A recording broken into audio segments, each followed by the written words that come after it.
everybody, and welcome to Paranormal Nation Radio. Not so normal, our regular Tuesday night show.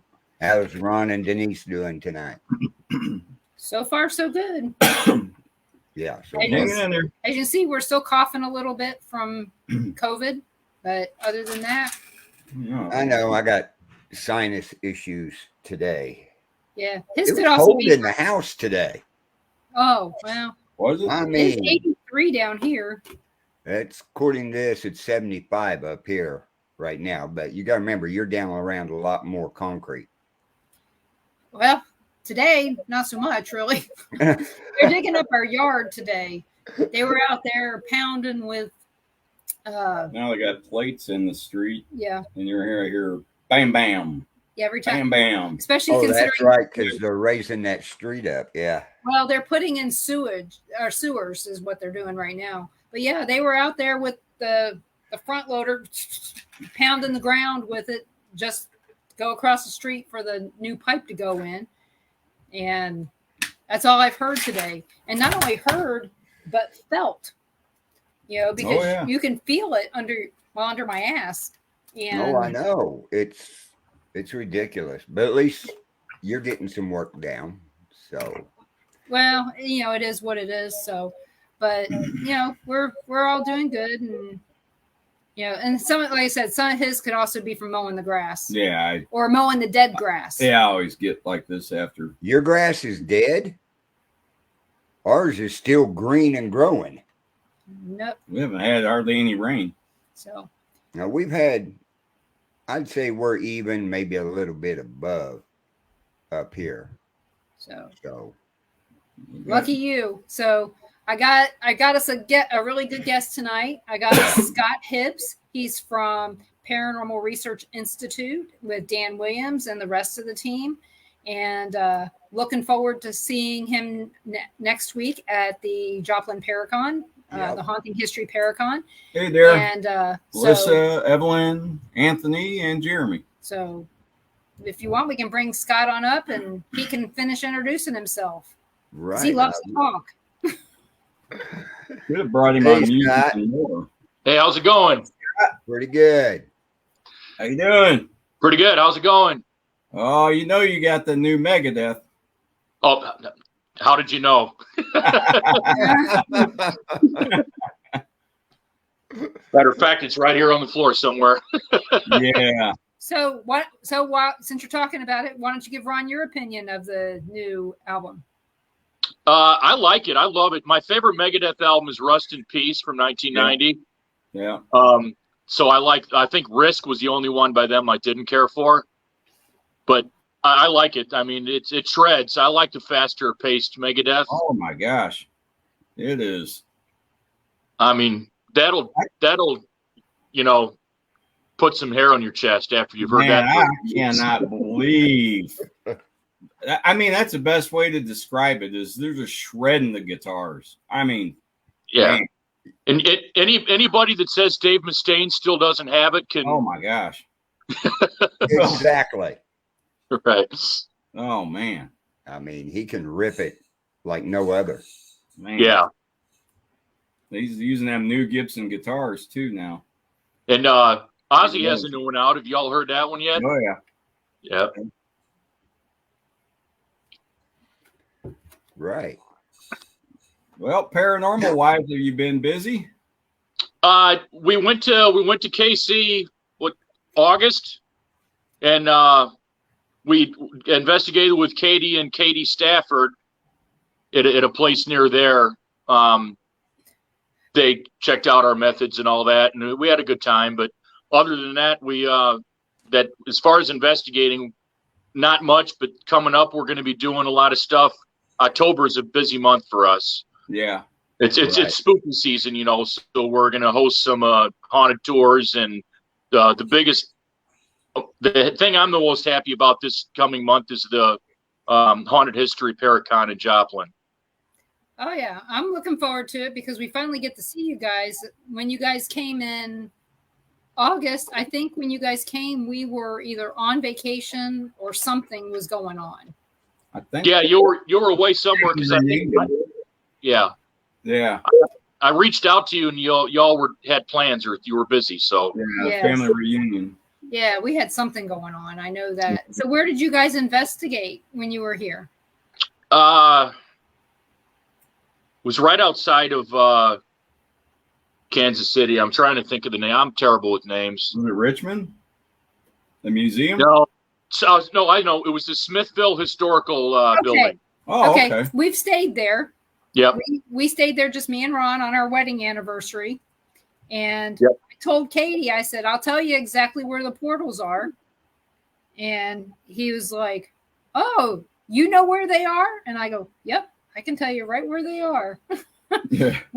That was the place that my glasses turned up missing. Yeah. Well, Yeah. underneath the bed, Yeah, I in the couldn't find middle them. of the bed. That's where we found them. So in the middle bedroom, so you've got the front room, which is like a sitting room on the second floor. You got a bed, Right. and you go around, and then there's the other bedroom where we were in the one at the top of the stairs there. And underneath the bed is a spring, just a spring, so that they can put together another bed if they have somebody else staying there. Mm-hmm. And my glasses were right side up, the glasses pointing up, in the middle between those springs, underneath the middle of the bed. So it was like 3.5 feet under the bed. So there's no way I could have kicked them under there or anything like that. I don't know how we found them. I don't know, but 'Cause they were sitting. we had gave up. Yeah, they were sitting on the ice cream table there. That's what they call it, an ice cream set. They had sitting on there when I went to bed the night before, but when we got up the next day, I couldn't find them. So it was interesting because, That was all we got. we found out that my computer mouse fart mic was so sensitive that we could hear all the cars on all the roads in Smithville. So getting EVPs there was not easy. Yeah, it's noisy. It is, and that's why the ultra sensitive mic that we have. Well, we didn't set that up, the Tascam microphone, because we ran into that problem at Garnett too with that grain elevator running. Oh yeah. Yeah, at Smithville there was a lot of noise from outside and everything. So yeah. Yeah, the road it's hard, noise there is hard on you when you're trying to do anything. Plus, you got a shopping center right behind the house. Right. That eventually quiets down, but the highway noise doesn't. So, but yeah, I like that area of Smithville where the house is. You know what? That's a nice look. I mean, of course, I was only there for one evening, but it seemed like a nice little community. I mean, we went for dinner. We walked just down the street and ate at some, bar and grill. Yep. And we ate at the Mexican place behind the house. Yeah. And it was really good. They were really nice people, and we enjoyed it. And their Sonic was good too, because we know Brandy wants to eat at Sonic everywhere she goes. That's her favorite. She has to have her, raspberry iced tea or lemonade or something like that. Yep. And like I said, and I expect that, because I mean, you guys had to leave the graveyard to go to Paola's Sonic the last time we saw you guys. So I just thought that was funny. Out of all places, because do they not have Sonic out there where you guys live? That's just it. Sonic is a treat for us because out you get east of the Mississippi, Sonic really doesn't exist out here. Well, that's really? funny. So, you know what? They did build one in Pikeville, Kentucky. Did they? My mom was ecstatic. She's like, I can get chili cheese hot dogs anytime. So if they have them in Pikeville, Kentucky, they probably got them in more places than you guys know about. They might. Up near Chicago, which we're about 2 hours from there, they might have them. But as far as like the 2-hour radius of where we live, there's none. Right. So. Yeah. Well, it's just like me. I would go to Whataburger whenever I could. This is the first time I've been able to go through our drive-through of our own Whataburger since they opened in March, April, something like that. That's why we also have to hit Q39 barbecue in Kansas City, because Yeah. where we live near Chicago, it's all about hot dogs and pizza. Well, I still Yeah. haven't been to Q39. The night you ate with this Denise, it was the other one, right? Jack's Shack or whatever. We went to Jack Stack Barbecue when you guys met up that one time. Yeah. And That's good. it's one of the best ones in Kansas City, but That was good too. I was happy. Yep. well, I mean, it's not every place that you can get barbecued lamb. Right. You know, so if you want ribs, their lamb ribs were good. I was impressed.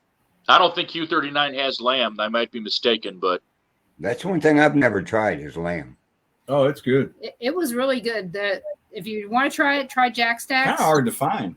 So you can get Hy-Vee has lamb. Right. They have ground lamb and a whole bunch of different ones.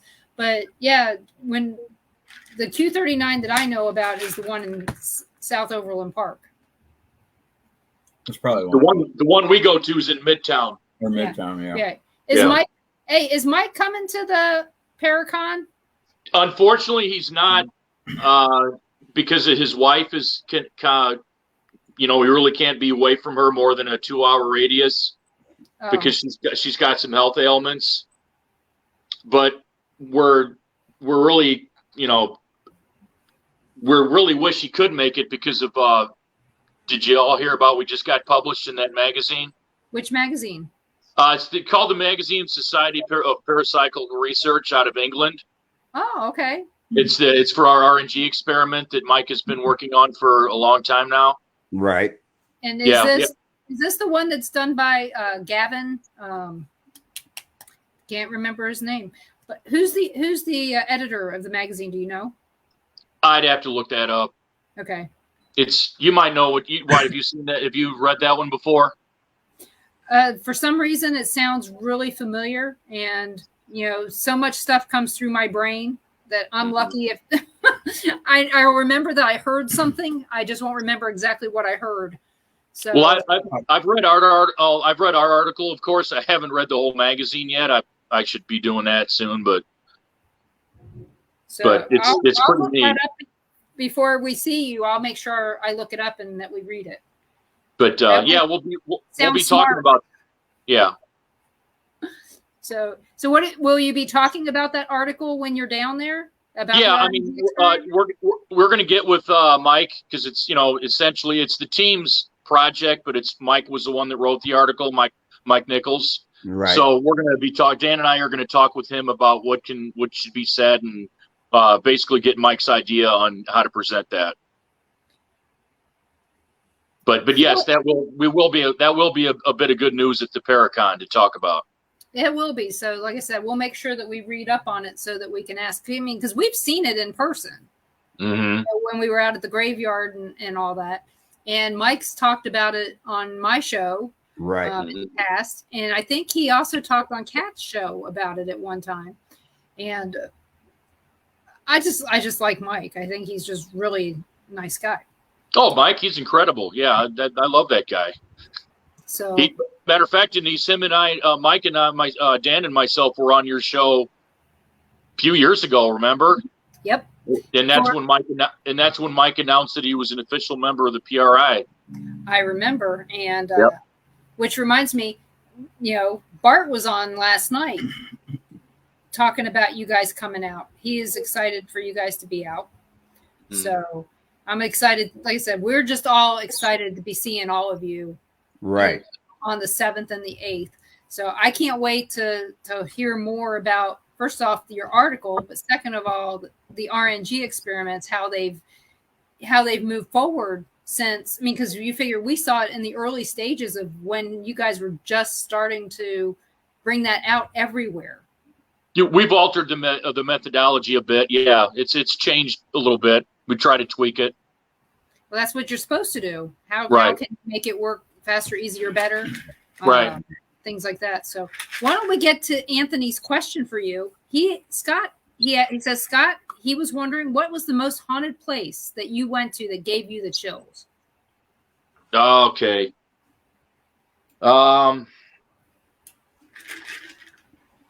As far as a personal experience, the place that I had it at was at the Beatty Mansion in St. Joseph. And what happened there was we were upstairs on the second floor in that long hallway with the bedrooms on the sides and we heard to make a long story short, we all heard a disembodied voice. And at first I thought it was Brandy messing with us because Brandy and Mike were downstairs in Command Central running the RNG. And I called down to Brandy. I said, Brandy, was that you that just laughed and cried or made these weird noises? And she said, no. So we caught it on her recorders as well, but it was clearly a woman in distress, like screaming in pain and then crying. It sounded like she was being tortured. Me and Dan were like, what the, did you just hear that? Yeah. So, I mean, as far as personal experience, I'm not going to lie to you guys. I've never been through a house where I've had knives thrown at me or upside down crosses hit me in the head. I have not had that experience, but we haven't either.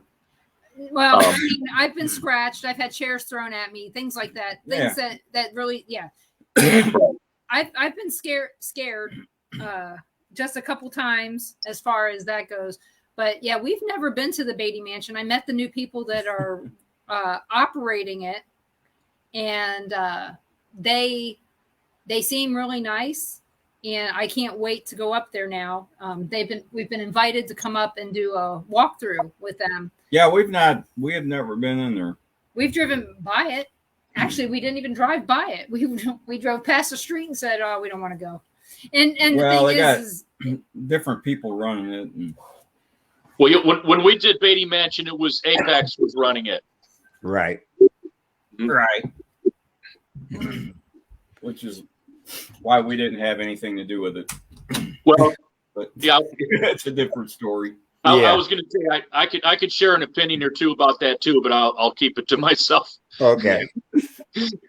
But yeah, we're thinking about either going there or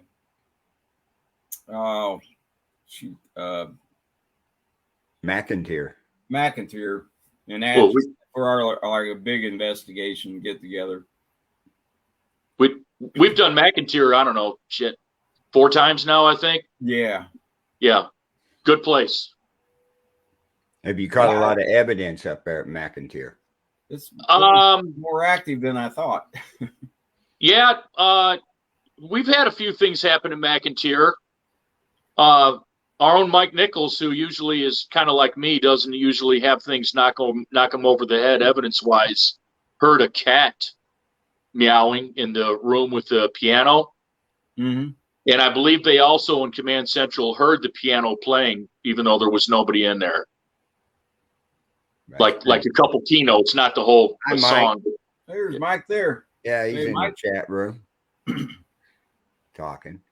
So you guys are coming down to the Paracon in Joplin, and you're one of the speakers down there. You going on the investigation? Yeah, Glidden says we got something, and we will be involved with whatever we're. I don't know the exact location. Dave was still working on that, but unless you guys know more than I do, a little bit. But we will. Yes, the PRI will be doing the investigation with everybody. Good. Yeah, me and Pastor Gary will be down there and everything, so it'll be good to meet you guys again. I was gonna say we haven't seen you since a couple Paracons ago. I don't think you were at the last one. No, I wasn't at the last one. Seen you down there, and I think the last time I really talked to you guys is when I had you on the Paranormal Nation radio show. Yep, we were on your show, and that's been a couple. That was right before COVID, I think. Yeah, that was right before COVID. COVID shut down a lot of stuff as far as paranormal goes. I was just talking about that with Glidden. The paranormal community was not exempt to COVID. We kind of got shelved for a while. Exactly. We were scheduled to speak at Koopsik's convention with Grant Wilson. Yeah. And that was 20. That was 2020. Yeah, 2020, and Jason had to cancel it for obvious reasons. Well, because it was in Kansas City, Missouri, and Kansas City, Missouri said, no, you can't do this. Oh, right. No, you couldn't have inside gatherings. You had to mask up and all this crap. They even closed down church here. Well, there, not here. In Kansas, they did not. But in Missouri, they did. And they closed down a lot of them. Yeah, because he was holding that one over off of Snyabar Road. Yeah. At the Abdullah Shrine. And they closed everything down over there. I used to work over in that area, so I was like, oh, that's not too bad. That's where they do all the Abdullah Shrine is where they do all the MUFON meetings. Right. Every other Monday. Mm-hmm. We're talking about going, canceling my show one time and going to one of them. I think it'd be funny. From there.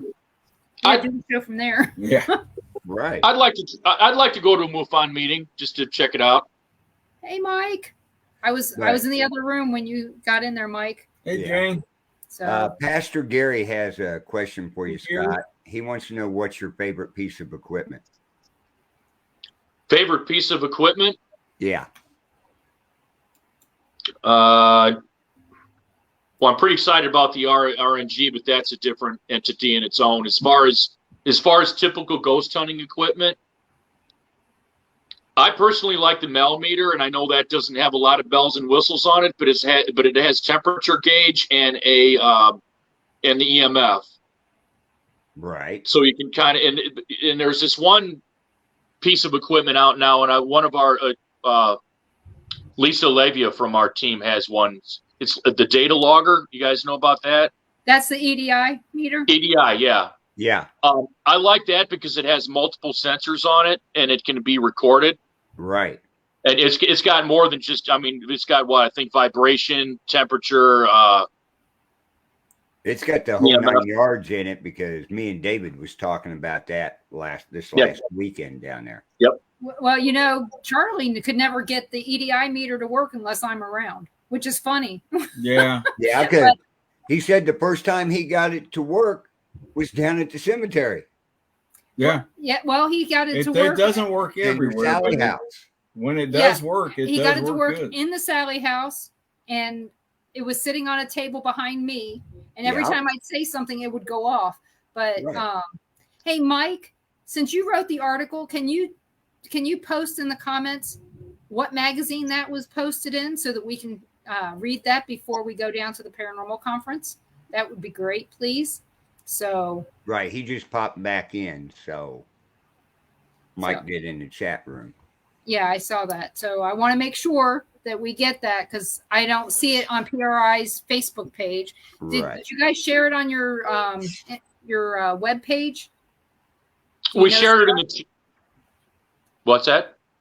Or on your regular web page? I'm not. It was shared in the chat room. I don't know about the regular page. Thank you. There it is. So here it is. Yes, that's the name of the magazine right there. Okay, so like I said, that way I can at least go out there and find it. Where's that? Where do you find that magazine at? I mean, if you went into like CVS or something like that, or on a magazine rack with the rest of them, or is it an online magazine? I think it's online. It's published in England, so I'm not sure about the availability here in the United States. Oh, we'll ask Luke next time I talk to him. You know what? I was in a Dillon's last week, which is subscription only. Out in your area, if you have them. We have Kroger, yes. Yeah, there was I was working on my machine. I turned around, I had a big magazine rack there, and one was Haunted Magazine. Mm-hmm. And it caught my eye. I was like, what is this? I didn't even know they had them out like that. Well, yeah. The thing is, and it was Adam and that one's horrible. And once they're like the main people or the article on it, but Adam and what's her name? Amy, yeah. Yep. And then Anthony wants to know, Scott, wonder if there's ever a time you felt that something followed you home. No, I'm going to be honest. I have not had that experience. I believe in it. I know attachments. I totally believe in attachments. I think there can be times somebody can be followed home. I also think there are times something can become attached to an antique object of some kind. But for me personally, that's never happened. But like I said before, guys, I'm one of these guys. I don't know if it's my skeptical side, but I don't necessarily experience as much activity as other people do sometimes. Same here. So therefore, when something does happen to me, I get pretty excited about it. Right. Yeah.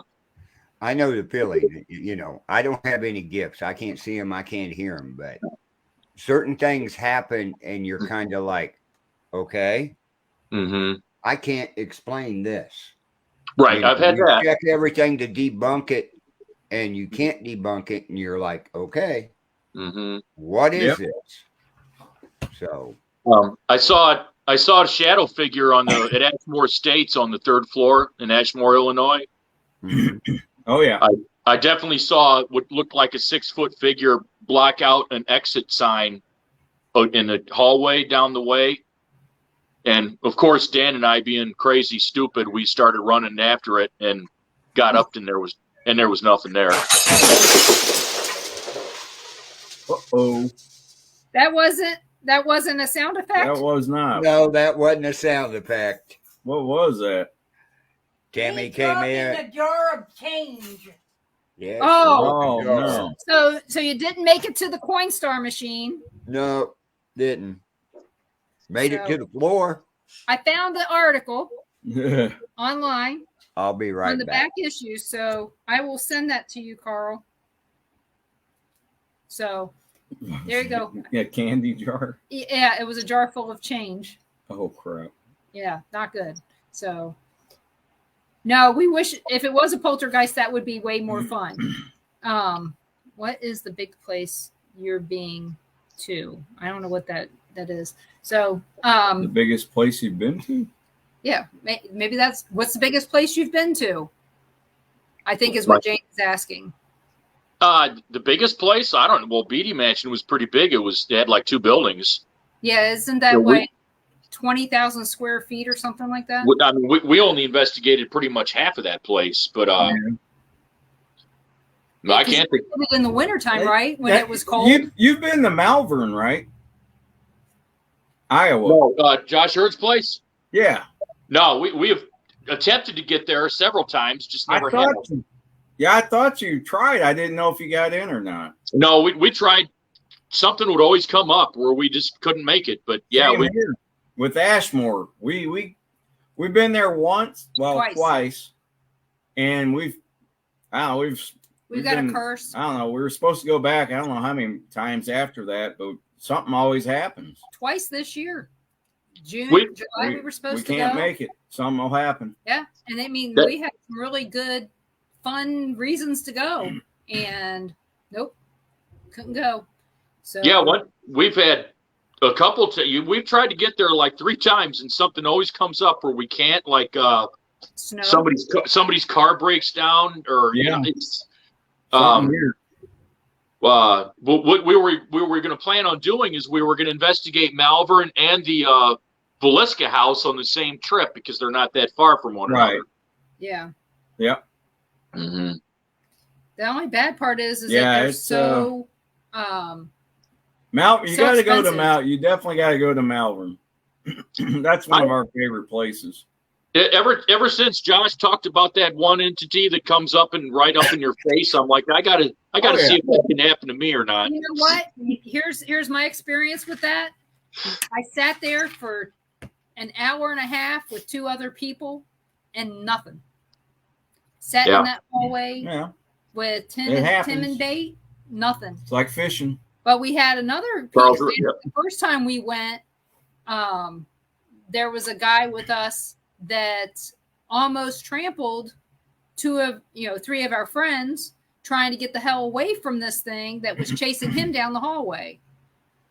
He just about trampled Dara and Caitlin and their mom because he was big bad ghost hunter. Not really. So yeah, something's stopping us from going back to Ashmore, and something's keeping you guys from going to Iowa. Right. Yeah, So, Ashmore's only a few hours from us. We've done that place probably a half a dozen times. Oh yeah. Yeah. Like I said, we were supposed to go. The first time we were supposed to go was no, it wasn't the first. It was the second time we were supposed to go. It was 4 years ago. Actually, this weekend. To go once or twice with Rick. Well, this one. Recently. Well, 4 years ago this weekend we were supposed to go. Kat came up for a that thing. was it. Yeah. That was the one 4 years ago this weekend where I had a collapsed lung and was in the hospital. I remember that. You sent me a picture. Yep. Yeah, I looked horrible, didn't I? Because I got a thing today reminding me about Jerome's death today. Today was the anniversary of his death. Oh, great. Yeah. So a lot of things going on. So how far from where you live have you investigated? You mean the closest place or farthest place? The furthest place from you. Probably Garnett, Kansas. That's about a 8-hour drive for us. Right. 8 or 9 hours. Yeah, 45 minutes for us. And you know what? We've never investigated it. We've only been in there with you guys when we were in there with you guys and David. Mm-hmm. Okay. I'm pretty sure Rob still runs the place, right? Yeah. Because David's going to get us in there. It's just a matter of when. So, it's a timing. It's timing. It's all timing. But whatever happened to the bar there? In Utica? Yeah, Utica. Yeah, that changed ownership. Yeah, it was bought by basically a Chicago type of business that has turned it into a sports bar like thing. Which, in my opinion, kind of sucks, but is what it is. It's a tourist trap, so I get it. Of course, well, it's supposed to be. So why is it a tourist trap? Utica is right in the heart of what's called Starved Rock State Park. Yeah, I knew that. Which is one of the biggest. I mean, people from all over the freaking United States come there throughout the summer to look at all the canyons and nice trees and stuff that they have. Oh, really? Well, oh, yeah. It's a nice area. They say the park is haunted from the deaths that happened there. That one you can't put it in. It's very deep rooted in Indian history, so I wouldn't be surprised. Yeah. Right. Mm-hmm. Yeah, it's a nice area. It is. It was. I thought it was. I told Ron I want to go back, but I'm afraid if I go back, I'm going to get another grandkid. Because we do have baby Utica, Mr. Ruby, who runs around here. Right.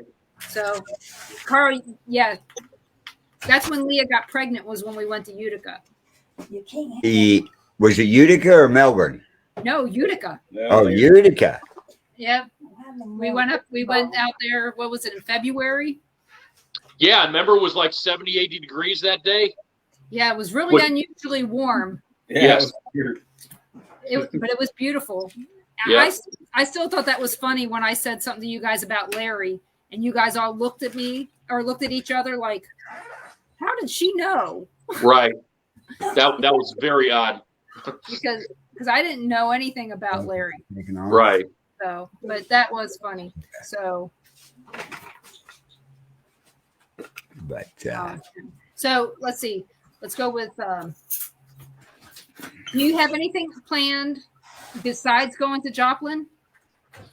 Well, we're doing this is local. This is in our town of Ottawa, Illinois. There's a friend of ours that runs a haunted tour throughout the whole month of October. Okay. And it's mainly for entertainment purposes only. These tours, where they go to graveyards and stuff like that.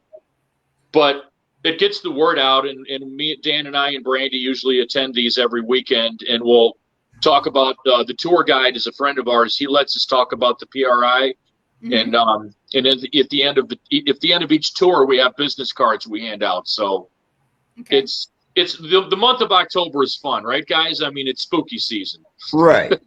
Yeah. In fact, that's what I was talking to Carl about before the show. Talking about the guests that I have lined up for October. I think you guys, if you really like to talk paranormal and hear people talk about it, I've got some really good guests coming up, and maybe we can get Mike. Mike, maybe you would like to come on a Monday or a Tuesday, and I'll send you some dates and see if you want to come on. Because I think everybody would love to hear about your research on the RNG. So, yeah, I mean, that's interesting. I'd love to hear more about it. Okay, I'll send you some dates and see when we can get you on. Because I really want to focus on October, getting some really great guests, and with us having four shows that are paranormal. Well, 3 full shows that are paranormal, and 1 show that's could be anything.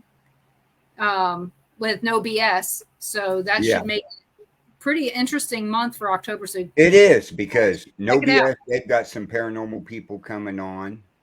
I know Brandon's got some good people coming on here the next couple 2-3 weeks. So, and we're gonna try, and Brandon and I are gonna try to do a show together on that. So please, everybody, look forward to October. Tell us what you want to hear. We want to hear. We want to hear from you even more, so that we can get you the good guests. I got Mary Marshall coming on, and I know Scott. You know Mary Marshall. I was going to say, Dan and I have been friends. Yeah, we've known Mary for several years. Yes. Well, we were supposed to meet her that weekend, and that was when she had to move suddenly. Mm-hmm. Her condo sold, and she had to get out fast. So we were supposed to meet her back then when we went to Utica. I've got June Lundgren, the Demon Seer, coming on. We got Tim Miley coming on here next week. We're going to have Jessica Potter after the Paranormal Conference in Joplin. So we're going to have quite a few people, maybe even run over.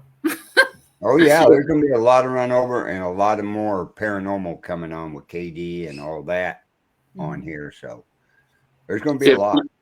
Have you guys caught his his new show on travel? Yeah. Oh, yeah. Yeah. And we're also looking forward to another new show starting on Netflix here in October, 28 Days Haunted, with Aaron Thompson and Nick Simons, Sean Austin, and Brandy Marie. Yeah, Aaron's going to be with us at the Joplin thing too. Yep, he was just announced. Is Nick coming down too? Nick's not coming. Oh, okay. From what I heard, but you know what? I got to give Aaron shit. So that's my job. It's fun giving Aaron shit. I love it. Yeah, he loves it. He does. He loves it. So yeah, that's why right after the Paracon, that Sunday after the Paracon, we're going to be in Trimble, Missouri at the final premiere of Ghosts of Devil's Perch with KD and Katie. Yeah, the finale. We're all going down. So right from the Paranormal Conference up there to Trimble. Right. So there you go. We're having a whole weekend of paranormal. That's going to be a big weekend. I hope Dave gets a lot of guests or a lot of walk-ins and stuff. I do. Well, he's going to be on. What did he say? On a couple of TV shows and everything down there before it. Yeah, he's going to be on the KY3 News down there for. He's on there almost every year. It's his first one, so Yeah, hopefully it goes real well. Dave's never been short on words, so I promote. If anybody can promote themselves, Dave Glidden can do it. Oh yeah. We've been promoting the Paracon on this network since I came over. Right. I got Dave to send me a commercial, and we've been utilizing it. So that's important because you know how close we are. Dave and me and Ron are really close. So I wanted to make sure that we promoted his event and made sure that he knows that we're supporting him 100%. And because I support those who deserve to be supported. You guys, Carl, the Bill of Rights Network, if you deserve it, I'm going to do it. Right. And you know me well enough to know I'm not going to BS somebody with no, not you. I'm not going to give lip service to somebody who doesn't deserve it. Right. Exactly. So and I appreciate that about you, Denise. I really do. I try not to badmouth anybody. I just, if I don't have something nice to say, I'm just not going to say it. That's all. Right. But if you deserve for me to call you out, I'm going to. Like Ryan Buell, I'll call him out anytime. I don't care. But, you know, if I have to live by the people, I'm not calling them out publicly. I still see these people at the grocery store. It's not worth the drama. It's not. Because, like I said, I still see some of these people when I go out in public. Mm-hmm. You know, doing my random grocery store stuff. I can run into these people. You know, not that any of them live in Lewisburg, but I don't do anything in Lewisburg. So it is what it is. They're still out there betting on the concrete. Yeah, they're actually, that was somebody driving over the metal plate. Yeah, the metal plates are really loud in here. So, so you guys got that going on. How about the West Clocks building?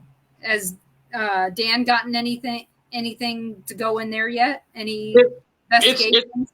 It's politics, but he's working on it. Yes. The thing with the place like that, guys, is the insurance and all that BS. Right. I know. What happens if so and so falls and breaks their ankle? You know, how does that work? And you know. Hi, Brandon. Yeah, been there, done that. So, hey, Brandon, I'm working on your apple butter tomorrow. So has a lot of people been sending in data to you guys at PRI? You mean sending evidence and their stuff? Yeah, their evidence to put in the data system and all that you guys were talking about. They have not, but with this new information coming out, this new progression, we're very transparent about it. And we want other groups to try to replicate what we're doing. Okay. And be able to work with us, you know, versus against one another, like some groups. Yeah. Yeah. You want to have a scientific method that can be reproducible by many, not by a few. Mm-hmm. What we'd like to do, and Dan and I were discussing this the other day, we'd like to just be able to go into a location and be able to present these people if your house has reported activity or not, what our results are. Okay. Of course, that doesn't exactly prove that there's a ghost in there at such and such time or not, but with our experimentation, we can go in there and try to pinpoint something when it happens, what happens, and that, you know, almost like forecasting. That's what we hope to do. That's kind of what I do with my machine learning and things like that I do for my job.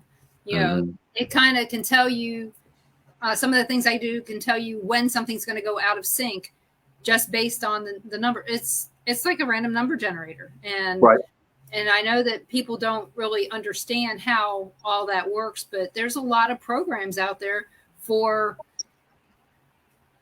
machine learning. And that's kind of how I see the random number generator type thing working. I tend to not talk technical. So I tend to talk like me. And so that's just how I explain stuff. But, you know, I use things like R and Weka and all kinds of different methodologies to get to predictions on what's going to happen, you know, but mine's with, of course, work data. That doesn't mean I can't transition that to the spirits. I just don't have time to do that. I need more non-work time. If you understand what that means, I work way too much. Right. And that's commendable. As far as technical aspects of the RNG, of course, I myself would let Mike talk more about that. Yeah. If, you know, like if he would like to be on your show one night, he will go into detail about it. Like I said, I'll send him some dates after this and we'll get him booked. And, you know, this is something he can do from home. And that keeps him within that radius of where he wants to stay where right he now. needs to be at. I mean, Mike will tell you, first and foremost, this is a group effort. The PRI, we're all in it together. But as far as knowledge of that one individual part of the investigation process, Mike knows the most. He's been doing it for a long time now. He can speak more about that more than the rest of us, that aspect. Right. And let's see. I remember when PRI came to Kansas City the very first time. So does Carl. I know he does. But I remember Dan sitting down with me and talking about it for probably an hour and a half. This was back, I would say, probably in August of 2015.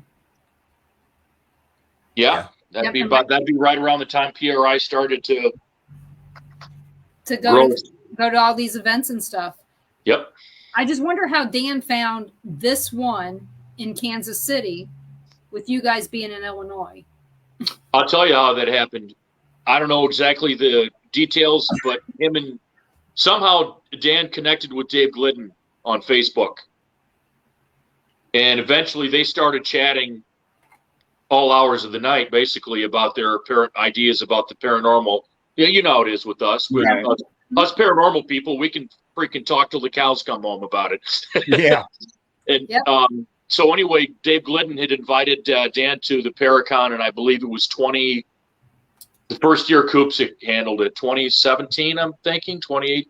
I think it was 2015. Okay, yeah. Well, anyway. That's the one in Independence? Yeah, it was the one it was the one we met Sweet Sugar Creek. Sugar Creek, yeah. This must have been Jason's second one then, because this one was at that the Masonic Lodge in that little neighborhood there. You guys were downstairs in that first room where outside of you was the Ghostbuster that people remember. Right, that was the second one. Dan came to one with his girlfriend. And that Paracon was in the city. It was located more towards the inner city, I think. Yeah, you went outside and the druggies were coming over. You got a light, you got money. Okay, that was the third or fourth one since then. That was the fourth one. That was in 2019. Yeah, that one I didn't like that one. I freaking hated that neighborhood. But that was a bad neighborhood. Yeah. But people were coming in left and right in there to come to the Paracon. It was shocking. Yeah, I come from Little Hicktown, Illinois, so that kind of element's I'm not used to it. Yeah. Like I said, first one that we went to that Dan came to, it was so small that we didn't even know. We had to go outside to talk because otherwise you're talking over the speaker. We didn't know Dan was in Sugar Creek.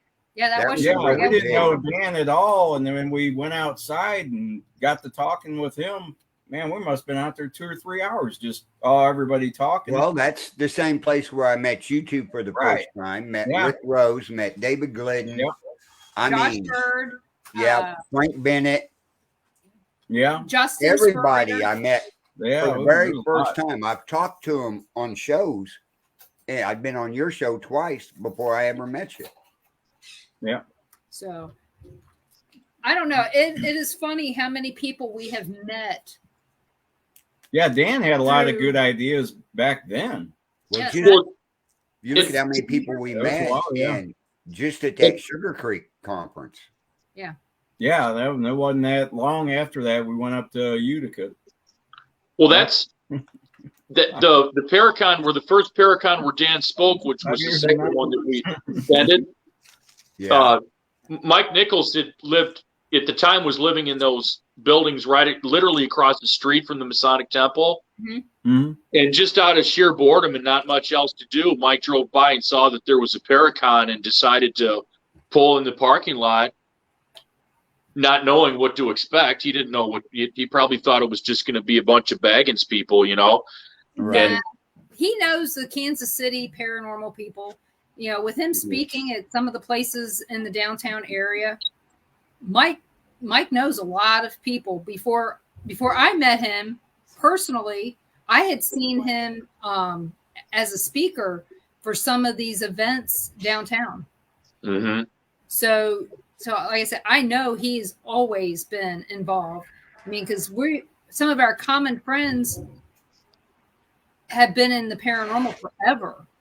And so it just seems strange, when I finally met him, I'm like, I know you. You've been speaking at all these other events. I never saw him at the events. I just, I'd seen all the posters of stuff that he was going to be at the Aquarius or what's the name of the other one? But the Aquarius is the one I remember the most. So he's very active in the community. See, he used to teach parapsychology. Yeah, and that's what interested me. And he was a professor and into the paranormal. You don't see that too often. Yep. But parapsychology, that makes sense. I mean, it does. It makes sense and everything. And I mean, fantastic man to listen to. When Mike does his speeches, when I've heard a few of his speeches, I love it. I'm mesmerized. I enjoy, even when he starts going into statistics. I like that. Don't know about it as much as he does, but I love it.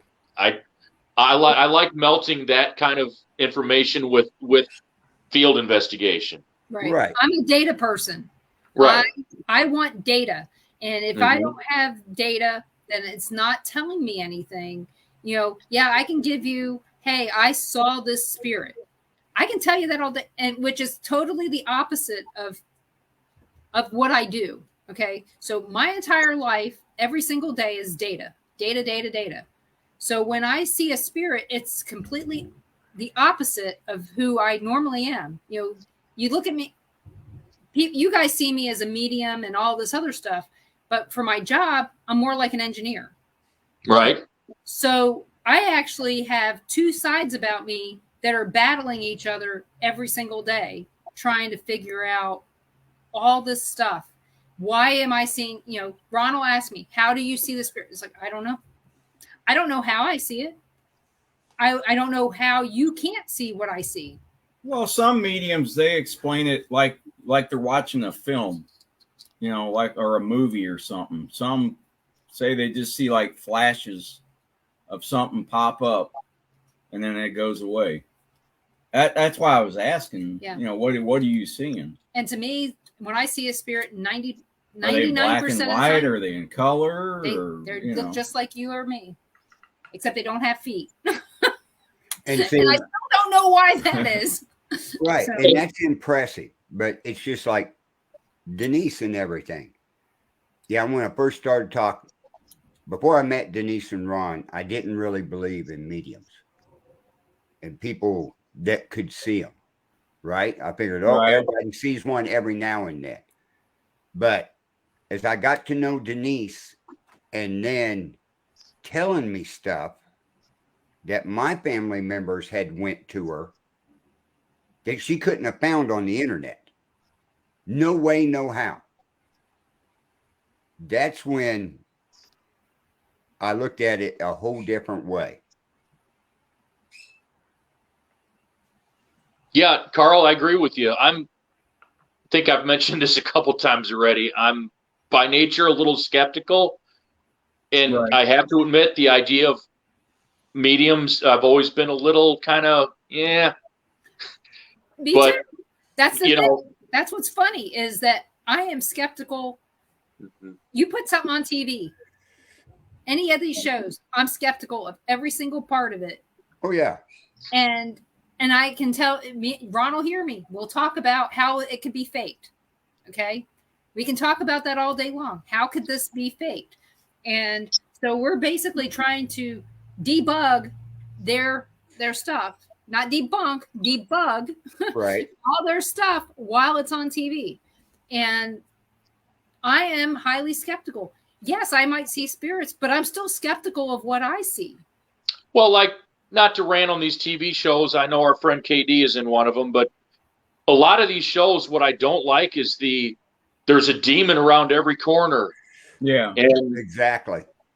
Baggins, every 20 minutes, Baggins can't remember what his name is, and he has to walk outside for a few minutes. And we call it's called paratainment. It's like a comedy on TV that's involved with the paranormal. To coin our friend David Glidden, paratainment is what it is.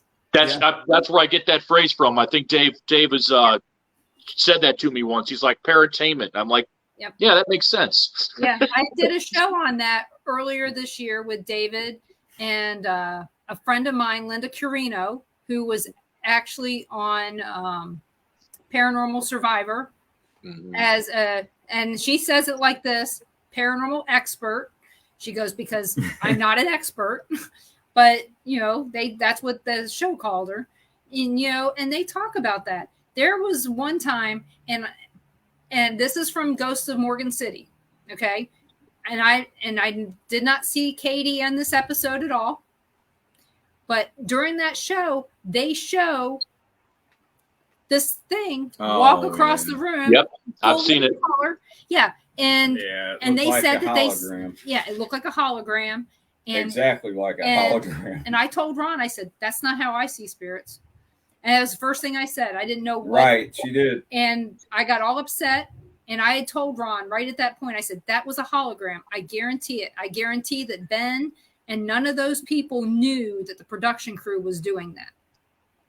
I guarantee it, because you know what? That never made the news. It never made any nobody ever talked about it after that, which made me go, it had to be fake, because nobody was talking about this.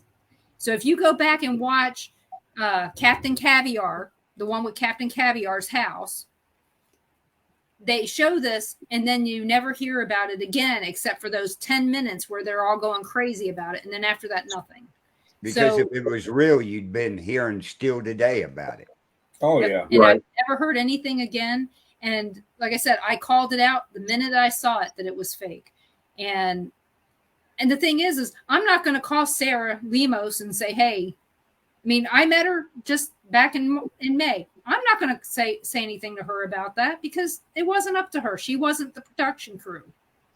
You know, she might have actually believed that that's what she saw, but it's not up to me to say, to go to the people that were on the show and say, this was faked and you guys faked it. I don't think that the people knew that the production crew did that, because what happens afterwards is not up to the people on the show. They don't know what's been added.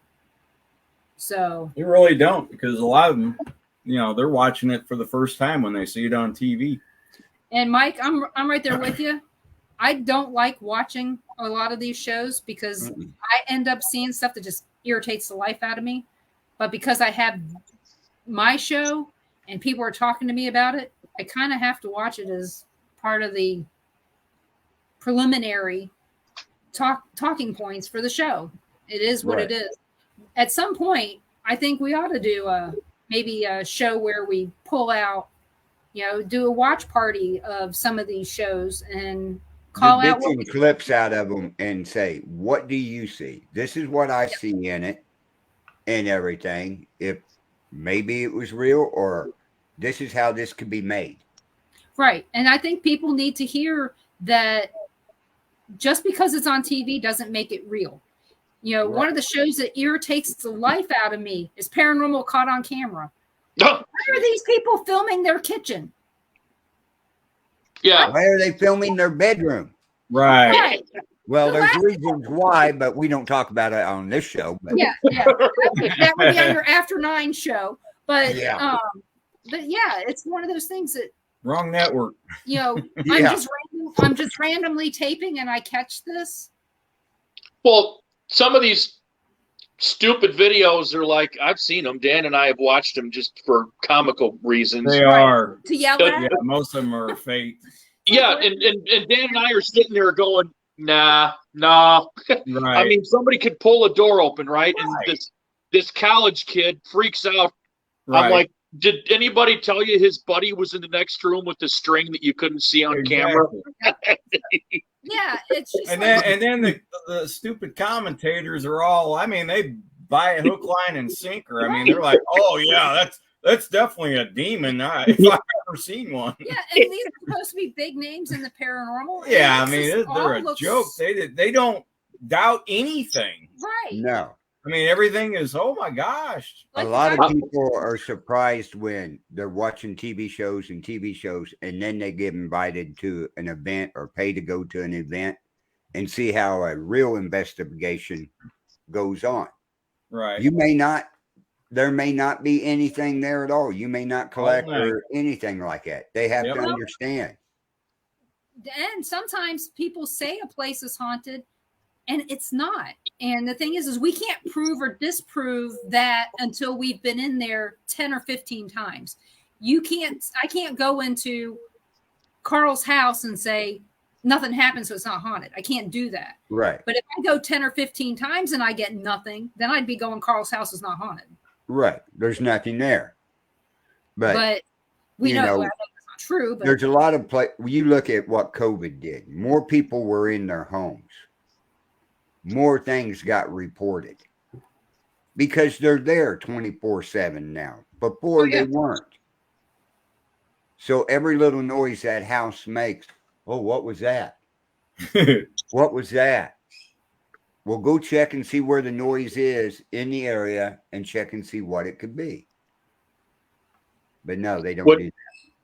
What really frustrates Dan and I when we're watching these shows is when somebody is given a title paranormal expert.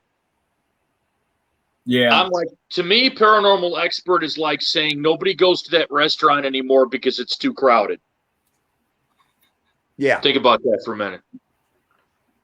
Yeah. Government intelligence. You're not. There is no expert in the paranormal field, in my opinion. There isn't. No, but if we got people with more experience at it, but they're not experts. But the thing is there are some people that are experts at what they do. Right. Like we can say that Mike Nichols is an expert at what he's doing because he's highly educated in it. He's actually doing something that we can't do. So when it comes to the RNG, he is an expert on that part of it. How it works and how it operates and tweaks and tunes it. Oh, he knows that by the back of his hand. Right. Yes. Yeah. But when it comes to the paranormal, you wouldn't. But even Mike Nichols will tell you he's not an expert at the paranormal. I didn't. And anybody, I don't. What I take pride in the PRI is we all admit that we're not experts. Right. And the thing is you'll never hear me say I'm an expert at anything other than, well, if you have an Excel question, I'm going to be able to answer your Excel question. I am probably an expert in that. Well, that's like I'm not going to tell you that I'm an expert in being a medium because I'm not. Just a second, I'll be back. Just a second, you'll be back? Yeah. Okay. I'll be back. Be back. Megadeth. Did you happen to catch the video of Kirk Hammett is on YouTube? He's watching I'll Be Back, the music video for that song. Kirk Hammett is on there. He's watching it for the first time, the song and the video. Mm-hmm. Oh my gosh, you got to see his facial expressions. He's jaw dropping. He's like looking around like, when they start doing Dave starts doing the solos. Woo, his jaw dropped. He's like, oh my gosh. I'm telling you, if you look at the Metallica versus Megadeth thing, I know the last one they just put out, Hardwired, was more towards the old school Metallica sound, but before that, they released some more mellow. They released some more mellow stuff, whereas Megadeth is just continued. Yeah, Dave Mustaine can give a shit less what the trend is. He's right. Exactly. Yeah. It's like AC/DC. If it ain't broke, don't fix it. Right. So after the Paracon in Joplin, what other big things you got going for the rest of the year? So we know about your tours. Yeah, the tours in October, the Paracon in Joplin. After that, we plan on getting down to Kansas City because that's kind of our home base. But we usually don't do a whole lot around the winter months travel-wise because of inclement weather. Right. So it's hard to plan. You guys have made it home in some really crappy weather from Thanksgiving when you guys come. That was the infamous blizzard that we surfed home that one. Yes. Yeah. Yes. Right. Because I mean, I sent you guys messages. Are you home? Are you, because that had me worried because that was hard. Remember the day before that? It was about 75 or 80 degrees. Yep.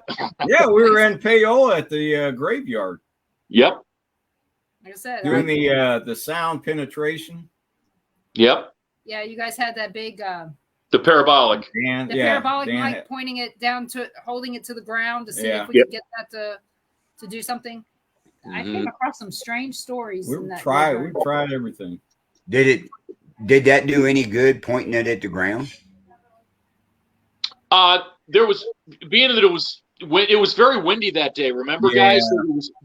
And that parabolic is, all pretty windy. That microphone is sensitive. It picks up the wind, and all you could hear was, like that or whatever. And not only that, we were so close to the road. We had you can hear cars going by. Yeah, 169 was going this way, and then the hospital's over probably here. Should have picked a different graveyard, but that was one right off the highway. So and it was just down the road from where you guys live too, right? So that was it was 311th Street and 169 Highway, and then you guys were going down to Garnett, which is just south on 169 Highway. So it was someplace where you guys were going, and we were not too far away from. So. I hardly ever go down that road anymore. During 11. Well, I do. I don't hardly go to Paola. Right. So we need to get them up to our cemetery because it's quiet up there. Oh yeah. Oh yeah. That'd be perfect. Yeah, where they can test that out. Walk, there'll be a bunch of traffic that day. Yeah, I don't know if you guys are still experimenting with that, but that'd be a good place to do it. We still, we're down with that. Yeah, because this is out in the middle of nowhere. Yeah. How far north are you from St. Joe? So they have some kind of idea. North of St. Joe? North of St. Joe. Yeah. He said they've been to Beatty Mansion and just given Scott. Okay. If you've been at Beatty Mansion, you would come across 36 Highway. Right. 30 miles to Cameron and then 12 miles to Hamilton. Yeah. And then meet with us and then go 6 miles to the cemetery. You know what? It's funny you say Cameron and Hamilton, Carl, because that's exactly where we get off on Route 35 to head south towards Kansas City. Yeah. Yeah, you get off at Cameron to go 35. Yeah, because there's those two big truck stops there on the corner. Yeah. Yeah, he takes 30. They take 36. Okay. If you come, so we take 30. Yeah, we take 36 to 35. Right. Okay, you come across 36 Highway. Coming from Illinois, right? Correct. Yep. Okay. Right before you get to Cameron, you're in Hamilton. The home of J.C. Penney and Missouri Star Quilt. Yep. Right? That's where we're based out of, where my pastor lives right off 36. Next time you guys come in, you stop there, go to Casey's. He lives right across the street. We'll get together and go to the cemetery. It's right on your way. Yeah, it's right on our way, Carl. It's literally right on our way, so that'd be a good stop. Oh, yeah. Yeah. So we've got an invite here for us to go check out the Hornet lights in Joplin. You should go to the Hornet. What's the Hornet? That's just it's the spook lights.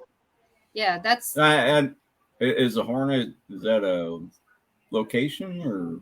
That's just they call them the Hornet spook lights. Oh, Hornets. Yeah, it's a spook lights down there in Joplin. Hornet is probably the name of a road or something down there. It's not the Charlotte basketball team. Oh, Hornet's the town. See, it's a town. So needless to say, David did Into the Light. That his first one was the spook lights there in Joplin, where he talked about that. In the second one, he didn't do anything with that. Do you have to be in a certain spot, or actually, Susan come to the Paracon there in Joplin and meet up with us and let us know where it's at. Well, Susan and Michael be there. They know exactly where to go. They go out. They do because they go out there all the time. Yep, they're out there all the time. Is Susie coming to the Paracon? I don't know. I guess she lives down there. Well, Susie, let us know if you're going to the Hunting History Paracon. Yeah, in if you're Joplin, going, October 7th and 8th. Come We'll up, all be introduce down yourself, and we'll go. Yeah, we'll go. Because we're supposed to be looking for what? Bigfoot this time? Nah. So, yeah, David talks about that. Carl all the time. Junction. She lives in Carl Junction. I know. Yeah, where you that's at. gotta go to the Paracon.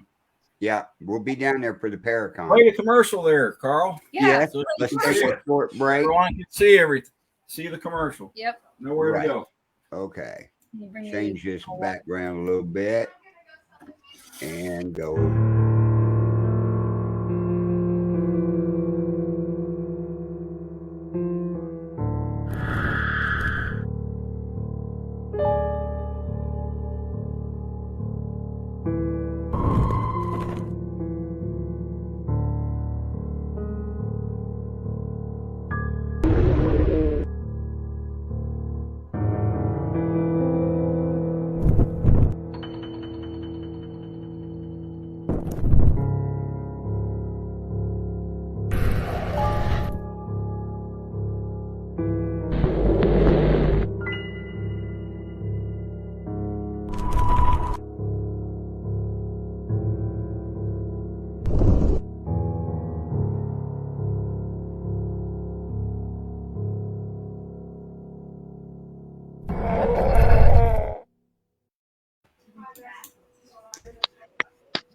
Dave, Folks, that's where we'll be at on October 7th and 8th down there in did Joplin. The Glenn only put that little clip together? Yep, Dave did. And the sad part is the people that aren't going to be there that we're going to miss, like Josh Hurd and Justin Spurrier. But you know what? They got replaced with some people that are really fun too, like Aaron. And I think it's going to be just a lot of fun. So, and Ron and I are going to be seen there as well because we're volunteers for David. Right. Because we, when he set this up last year, we were supposed to go, and then he canceled it because of COVID and stuff. So Susie said she'll be there. Good deal. Tickets are available on Eventbrite. Yes, Josh and Spurrier are out.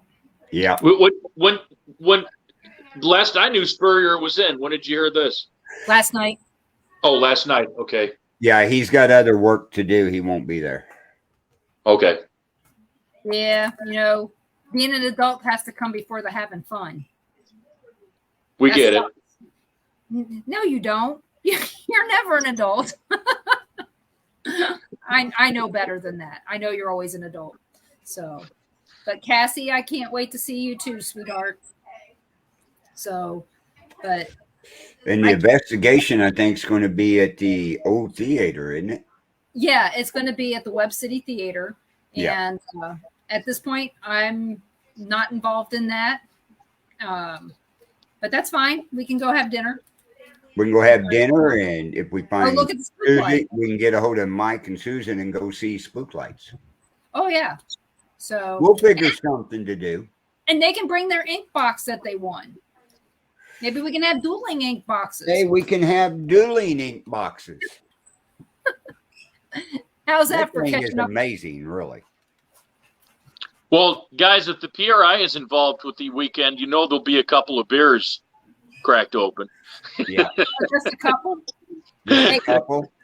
I just know that Charlie's going to be there, so there's going to be alcohol, not just beer. Yeah. Cassie's coming too? Yes. Oh, cool. Like I said, we got a bunch of my paranormal kids are going to be there. And so we're all going to have a great time regardless. Carl and I will probably go live a couple times at least. Yeah. Maybe interview some of the people walking around, find out what they like about the Paracon and, things like that. Maybe Carl, get instant feedback. Carl, is your wife coming with? No, just me and Pastor Gary are going down there. Oh, okay. So, yeah, she has a rough time walking around places and doing stuff like that. But we get her out to the cemetery. She had a blast out there when we did the live paranormal giving tree. Yeah, back on July 30th. Yeah, 4.5 hours at the cemetery. Yeah. And Denise located a portal and led us to it on a virtual investigation. How's But that you for still fun? got to go over all the evidence. Yeah, we do. Where is it at? And I'll meet you there. It's in Joplin at the Elks Lodge. Yep. Number 500, isn't it? 501. 501. It's on the south end of Joplin. South 26th Street, I believe. Yeah, I think Something that's like what Susan said, that it was Elks Lodge 501. Go to the Haunting History Paracon on Facebook, and then from there you can go to Eventbrite to get your tickets. And when you walk in, you got to do the elk. It's a joke. Yeah. I'll just bring my antlers down and hold them out. There Come you go. walking in. Yeah, it was one of those things that a friend of ours became a member of the Elks Lodge in Atchison, and every time he would say he was going to the Elks Lodge, he would do this. Yeah. And so we just got used to doing this every time we see an Elks Lodge.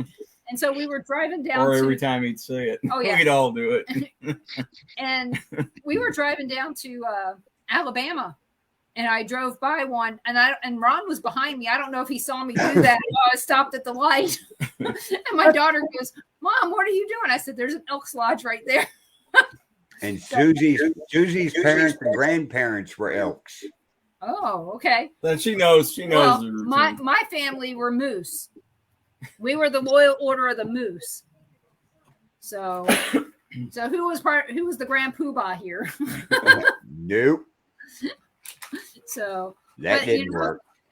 No, but the Moose Club was fun when we were kids. You know, we learned how to cha-cha and polka and all that good stuff that nobody even knows how to do now. So, but don't ask me to do it. Don't ask me to do it now. So do you have any other Paracons lined up for the rest of the year besides that one? That's the last one we have lined up for. We're always looking for ones around, here a little bit closer. Denise, you helped out with that one, and was DeKalb? Was that it, or in DeKalb? And like I said, I thought I was so upset about the fact that they didn't put anything on the marquee that we were doing the event there, that they didn't put it in the paper, and I had contacted every newspaper in the area. And the guy who lived in the area did not do any of the stuff. He tried, okay? He tried really hard to get stuff done, but we still had fun. Yeah, we did. We had a lot of fun. I mean, do you know that that's the only event that I've ever been part of that every vendor showed up and every speaker showed up?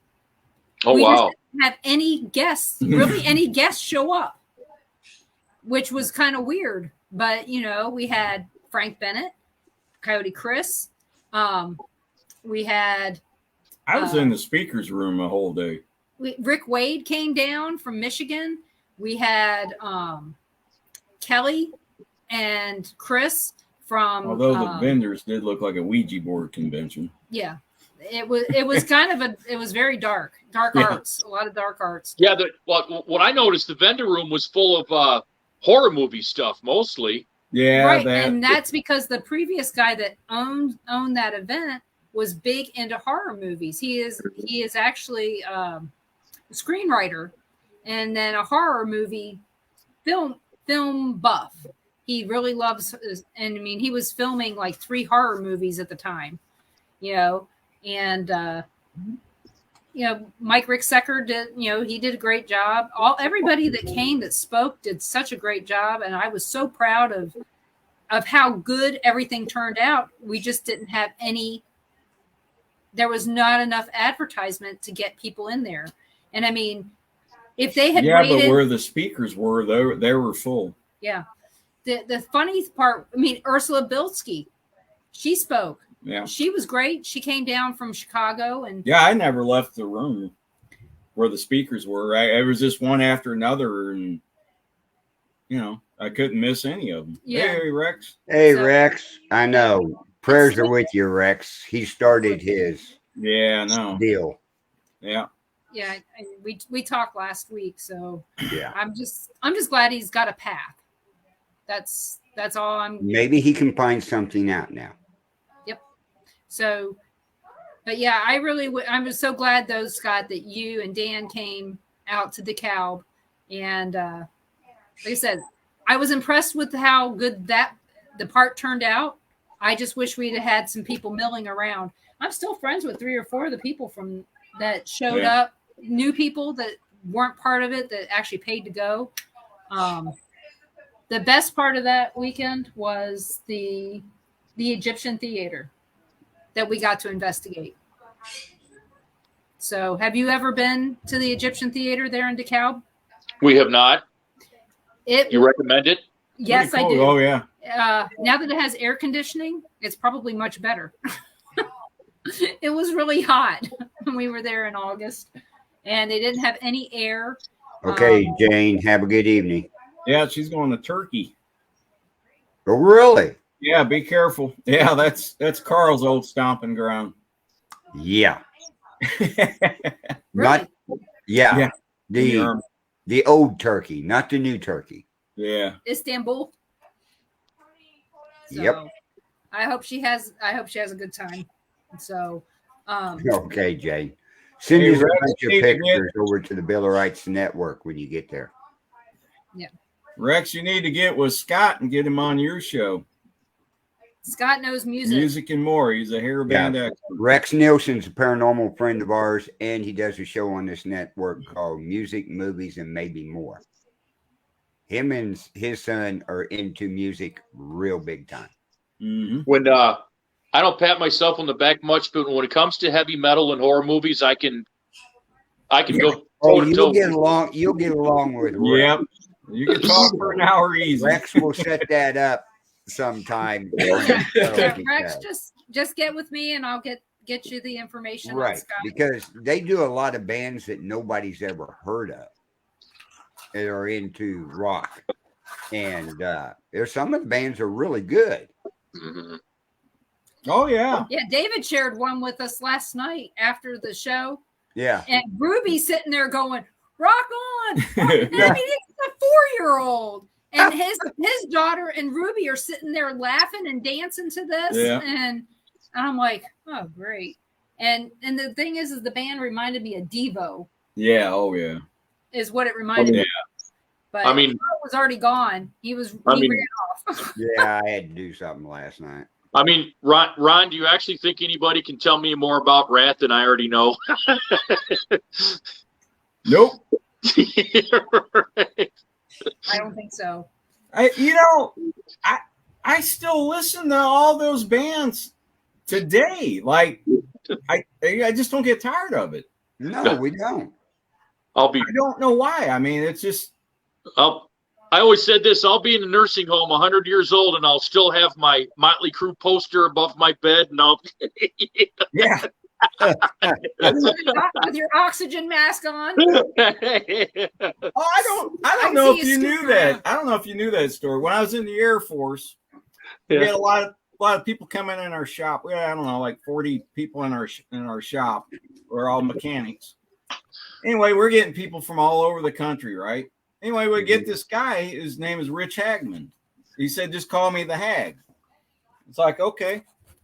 I said, "Where are you from?" He goes, "Oh, I'm from LA." Well, this is in early 80s. And he goes, and I said, "Man, you got a lot of good bands coming out. You know, Van Halen, LA Guns." And I said, "What else? You know, what's something in the pipeline, you know, that we ought to look out for?" And he goes, "Well, I think my friend's band, I think they're really good. I think they're going to do pretty good." And he said, "Yeah, I'm over there all the time over at Tommy's house and hanging out and, you know, watching them jam and everything." And I said, "Oh, okay. Well, what's the name of the band?" He goes, "You know what's funny?" He goes, "Just before I went in the Air Force," he goes, "they just came up with a name." He said they had some horrible names they were coming up with. He goes, "But Tommy's dad comes out in the garage to go get some beer." He goes, which he knew we were stealing out of the refrigerator. And he goes, "Ain't this a motley looking crew?" And shook his head and went and grabbed some. And they all looked at each other and they went, "That's our name." Motley Crue. And I went, I said, "Oh, that's your friend's band's name." He goes, "Yeah, Motley Crue." He goes, "I think they're gonna be pretty good." Yeah, it wasn't even a year later, and here's Motley Crue. We're like, "Oh my gosh!" Yeah, they turned out to be pretty good. Yeah, they're all right. But it was just funny the way he's like, "Well, yeah, I grew up with these guys, hang out, and I think they're pretty good, All right." Well, that's just like when I got out of high school, when I quit, went to work in St. Joe at McDonald's. One of the guys I was working with lived in Elwood. So we're working and everything, and we got the weekend off, and he goes, "Well, why don't you come over to our house and everything? My brother's got a band. They practice in the garage, and we drink beer in there." I said, "Okay, man, that's cool, no problem." Drive over to Elwood, pull up in there.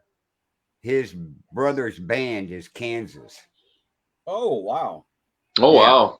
I got to know them before they were just starting to get out. It wasn't, but 2 months later, they were on Don Kirshner's rock concert. Yeah. Oh, yeah. Well, one of the bands I really like, I mean, most of the bands I like, a lot of them are from LA, but one of the metal bands that I got into big time was from Kansas City. They were called Banshee. Yeah. Yep. Lead singer's name was Tommy Flood. Yeah. Yeah. Yep. And one of our members of our team, Bart Trowler, he's the sound guy. He remembers some club in Kansas City where Banshee used to play all the time. It was like a rock and roll club where a lot of the rock bands would play. Beaumont Club. Yeah, was that it? That was probably it. Well, that's like when you meet Rex. Rex is a big fan and knows everything about Queen. Mm-hmm. Everything. He's even got a guitar from the band. From Brian May? Maybe. I'm not sure which one it's from, but he has a guitar from him. And my roommate in the Air Force, when we got out in '84, I went to DeBry out here in Kansas City. He went to one down in Dallas. We lost touch for quite a few years, right? When I finally got back with him now, it was like 20 years later or so, finally found him. And he was no longer living in Dallas, but he was there quite a while.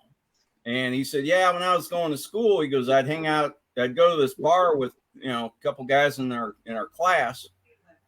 And there was this band it was there. He goes, I think they're a metal band, but he said they're real nice guys, fun to hang out with. Of course, he played guitar, so he said, yeah, I picked some stuff up from their lead guitars, and I just hung out with. He goes, but I can't remember the name of the band. And I said, Mark, I said, you were in Dallas? I said, the heavy metal band. He goes, yeah. He goes, I think they turned out pretty good. I said, the only one I could think of is Pantera. He goes, yeah, that's who they were. Yeah. That was them, Pantera. Say Pantera came out of Texas. I think Dangerous Toys came out of there too. Yeah. Yep. Yeah, but that was the band he couldn't really remember. He hung out with them all the time and played guitar with them, jammed with them, and my roommate wasn't in the metal that much. I mean, he just wasn't in the heavy metal. That wasn't his genre of music. Yeah, he's got an Irish band. That tells you. He's an Irish band. I'd go to concerts, Willie Nelson and Hank Williams Jr. and stuff like that. That's kind of stuff he liked. Old school country. Yeah. Well, I'd go to. I went to all kinds of concerts. It was more 80s country is what he liked. Yeah, it was. Yeah. It was, he liked Willie Nelson a lot. And, like I said, 80s country is what Mark likes. I mean, he like, as far as, heavy stuff, Boston, Van Halen, that's about as heavy as he got. Right. Metallica or Megadeth or anything like that. Mm-hmm. But I don't know. It was fun though seeing that. So another band that we used to listen to back in the day from Kansas City, Shooting Star. Oh yeah, that's a good band. I actually took Ron to that concert for I tease everybody. I only went to a few concerts in my life. And the first one he took me to was Kansas and Hart in Memphis. And then we moved here, and I took him to see Hart and Shooting Star together. So I used to tease people. I said, yeah, my first band, my first one was Hart in Kansas. And I said, and the next one was seeing Hart in Kansas. So turn in the record show. So. Yeah, my first concert was Ted Nugent and Black Oak, Arkansas. Mine was Sammy Hagar open for Boston. Well, Sammy did not. They did not. Yeah, Rex, we're turning into your show. Yeah. My first concert was Rat, LA Guns, and Bang Tango. Oh wow. Yep. And only 2 of those are still around, right? Actually, all 3. Oh, they are? Yep. Yeah, LA Guns is. Well, I knew that one was still around. A little bit. After that next concert, I went and seen Kiss down there in Kansas City. My real first concert was Bobby Bear, so I can't even talk about that. Yeah. My parents took us to country bars all the time, so that was all we ever saw was that. And my dad was huge into Elvis. My mom and dad, one of their last dates together actually was Elvis at Madison Square Garden the second night. So he did 2 nights at Madison Square Garden that year. And this was in, let's see, it had to be 1977. No, it was not 1977. My dad was dead. 1974. And my mom took her underwear to throw on the stage. She took them with her. She wasn't wearing them, right? No, she took some with her. Oh, okay. Throw. Spares, My mom wore mini skirts, so I'd hope that she was wearing underwear. She wore a mini skirt that day and real high boots. I remember them going out because that's why she's on your dad's shoulders all night. So, but yeah, like I said, I remember them leaving us with the babysitter and everything, going to that concert with a box of panties. No box. Who knew? Just in her pockets. Well, at least they weren't this big. These are for Elvis. But my dad had every Elvis album that existed until he died. Until my dad died. At least they weren't Depends. Which, if they was still around now, I don't know. I was teasing Ron about following Metallica on their I called it their Depends tour. Depends tour. They came here to Kansas City. Ron saw them at the Sprint Center. And then, what was it, 2 weeks later, we went down to Little Rock to see him? Yeah. So, yes, we've done that too. I didn't get to go to either one. He took Lauren to those. Yeah, me and Lauren went to My Chemical Romance, and she was making fun of how old they were. And this is like when they were new, 12 years ago or so. Really? Yeah, like, these guys aren't old. She goes, oh, yeah, they've been around a while. I was like, okay, well, they're not old compared to other bands. Not compared to Metallica, that was already 60 at the time that you saw them last. Yeah. That's why I was calling it the Depends store. It depends on if they make it through the night. So, I don't know. So, what was your favorite band to see in concert? Mine? Yeah. Yeah, well, my favorite band of all time is Rat. So right, but as far as performance, I got to give it to Kiss because I saw them on their supposedly it was a farewell tour, but it was in the year 2000. Right. and they had reunited with Ace Frehley and Peter Criss, and they put the makeup back on. Yeah. Yeah. It was incredible. It was like watching the Barnum and Bailey circus along with the music soundtrack. Right. Because you had at one point Ace Frehley was shooting rockets out of his guitar. Gene Simmons flew above the audience and was spitting blood and everything. I mean, it was. It was back in the 70s, right?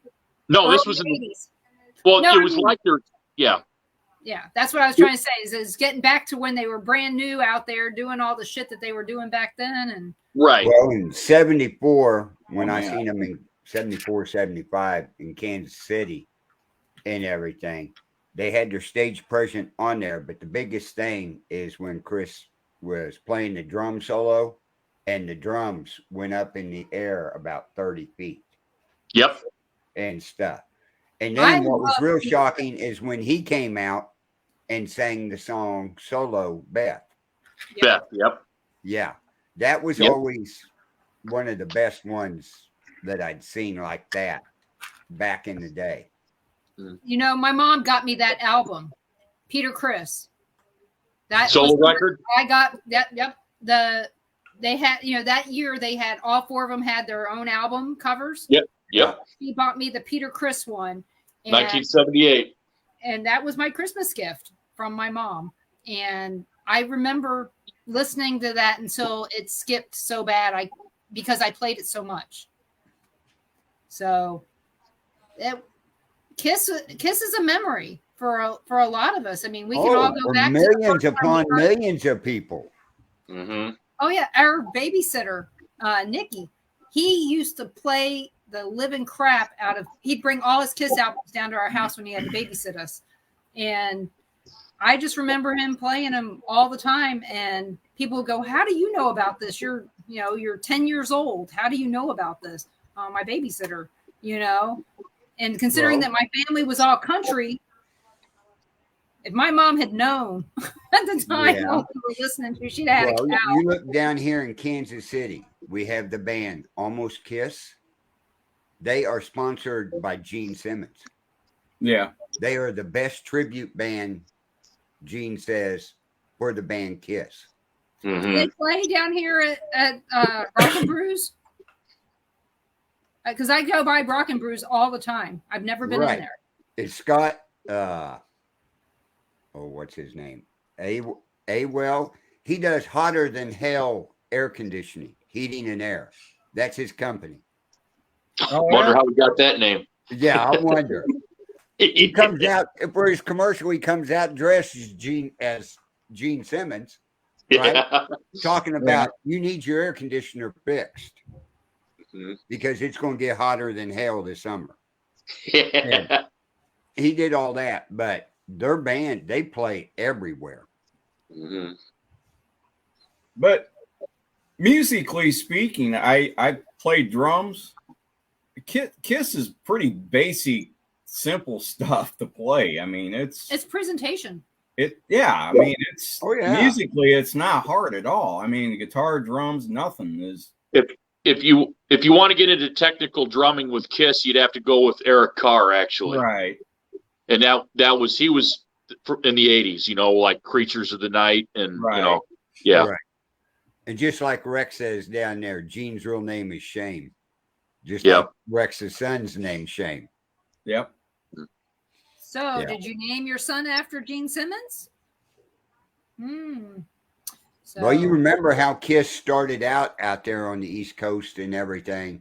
Yeah. Playing the music, and the manager and all them said, it'll never go. You got to come up with some gimmick. Yep.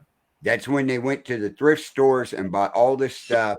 Yep. Made a costume and put makeup on their face. Yep. And that's how Kiss started. I remember, I was on the East Coast. So they were big in Baltimore when I was a kid. Mm-hmm. Yep. My friend Mike, he became one of our guitarists in our band. That's all he would listen to was Kiss. Mm-hmm. Then I got him turned on the Rush, and then he actually was playing harder guitar licks. But yeah, we had the band that I was in. It's called Southern Breeze. We played a little bit of everything. We had we had 3 guitarists, a bass player, and the lead singer, and then I was on drums. So we had a lot of people in the band. Lead singer sang most of our songs, but depending on what we were covering, one of our other guitarists would probably sing. And then we got to the point, I mean, we were doing Ted Nugent, ZZ Top, Creedence, you name it, all kinds of different stuff, right? Mm-hmm. Able to dance to and that. Then we decided, well, we got to play Leonard Skinner because you have to play Leonard Skinner. So our lead singer we're out there practicing. We had a lot of neighbors and that coming over our friend's house, and it was a nice summer night. And I don't know how many people were out there. Anyway, we said, well, we got to do some Skinner. So we said, let's do some Give Me 3 Steps. So our normal lead singer, he starts singing. Oh, about halfway through, I'm sitting there playing. Everybody's kind of looking around like you tell by the looks on their faces like, God, he sucks. And then we finally, one of the guitarists, he stops playing. And he says, why? What's going on? He goes, man, you can't sing Skinner for nothing. Other guy, Gary, he goes, yeah, I can do it. He goes, I can do Skinner. He tries it. No. Ken says, I'll try it. Well, I knew he wasn't going to work because his voice didn't match. And Mike, our other guitarist, he said, there's no way. He goes, I don't even know the words to Skinner. He listened to Kiss and Rush. That was about it. So we go back around. Bass player tries singing. Lead singer goes back. He goes, well, I'll change the PA. I'll do this. We went through everybody. We finally said to hell with it. We took a break. We come back from the break, and we had had a couple beers in between, right? Of course. From the break, and I said, look, I think I could probably, Skinner's not real hard on drums. I said, let me try singing and playing the drums at the same time. That's all I was focused on is keeping a beat and singing, right? I knew the words by heart. Mm-hmm. So they're all laughing. There's like, yeah, sure, go ahead. So we start playing, right? I start singing. We get in about a verse or two. Everybody stops. I'm like, come on, guys. I didn't suck that bad. They turned and looked at me and they went, you sound exactly like Ronnie Van Zant. Unbelievable. And I'm just like, what? we taped it, and I'm like, oh my God, I did. It sounded exactly like, and they said, you're doing Skinner. I said, okay.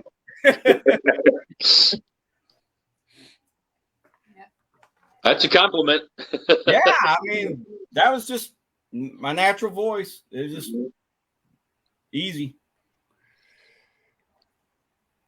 But yeah, that was it. But it's better than somebody telling you sound like Wayne Newton. But it was just funny. The look was on there. I mean, they all stopped playing at once and looked like, I'm sorry. Oh no, I didn't suck as bad as you guys. You guys were horrible. And they all looked at each other and went, you sound just like him. I mean, it just hit them all at the same time, and they just all stopped. And then even the people out there, we had a bunch of neighbors and friends that are out there watching, their jaws just dropped. They're like, oh my God. Amazing the voices that'll come out. Yeah. I only hear him sing in the car. And I can guarantee he never hears me sing. I can't. That's why your music's so loud. Yep. I play the music really loud so I sound great in the car when I'm Yeah. No, the only thing he's ever heard me sing was a Donna Fairchild song that I sang in front of my grandmother, and that was it. And it sounded good then, but my voice has changed. You sing Meatloaf. Well, I always sing Meatloaf. Yeah, you can't go wrong singing Meatloaf. No. I like to eat Meatloaf. Well, you know what? I miss Meatloaf. I miss his songs. I miss his sense of humor. Couldn't stand his politics. No. Some of the things he said really irritated the life out of me.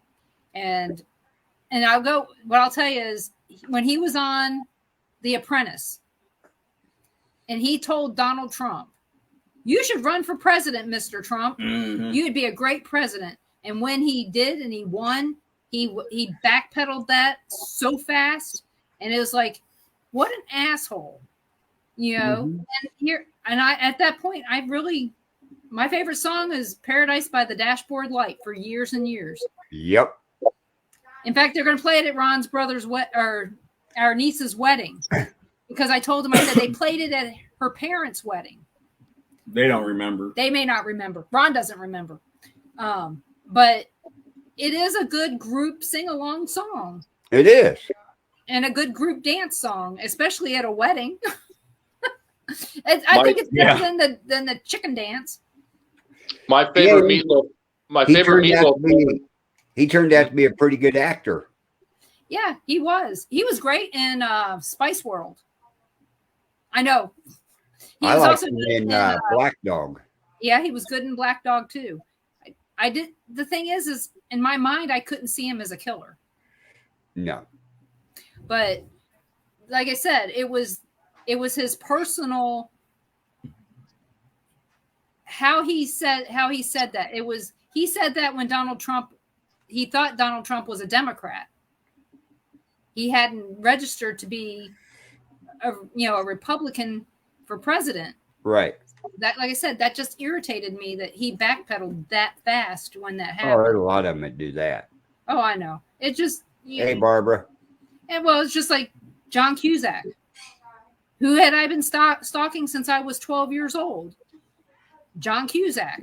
He finally shows up here, and all he does is ends up talking politics during his speak at the Comic-Con. And it irritated me. I didn't even want to get up and ask my question to him, So it is what it is. I don't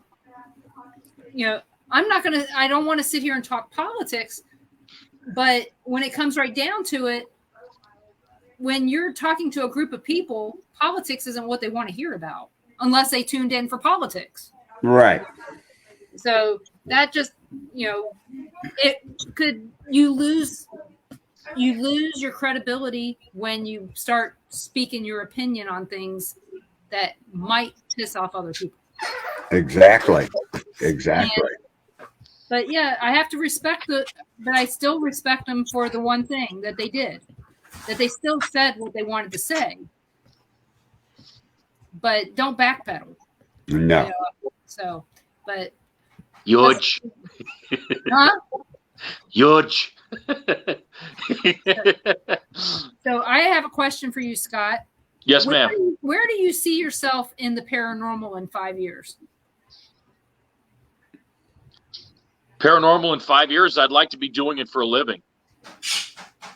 Do you think that there's money to be made in the paranormal to actually have a living made out of, or will you be independently wealthy so that you can do it? Well, you know what? That's a loaded question, but anybody making a lot of money except for Zach Bagans. I was going to.